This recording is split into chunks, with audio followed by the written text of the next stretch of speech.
Yan po. Mawala ng asawa? Gusto ko ba mawala ng pag-asa sa buhay? Hindi ka dapat mawala ng pag-asa.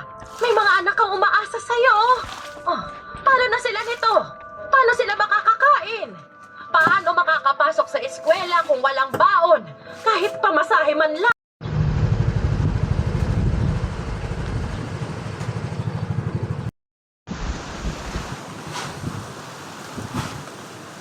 Yan po, good afternoon po mga kamason ha.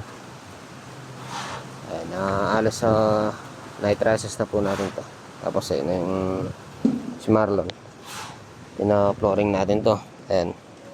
Isang araw nilang binubuhusan na yan. Halos konti na lang po yung binubuhusan nila yun. Tapos tayo, makikita nyo po yung mga natin. Hindi po natin pinutol. Balak po kasi ni Sir Oka na sa second floor na to. Sa second floor niya. Ayan, kaya hindi po namin pinutol. Tapos hindi natin linagyan ng biga. Ayan. Ayan, mga biga lang po natin to. Itong nahapakan ng Raptor. Tsaka yun. Para matigas. Tapos yung sa harapan, process po siya. Ayan. Flooring. Wrap lang po yan. Gusto po kasi ni Darambeng na wrap lang. Wrap lang ang flooring. Tapos bubulihin. Oh, shout out kay paring Aljon. Eh. Lasa muli kang alas 4. Wala na. Wala din na.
One day na pagbubuhos.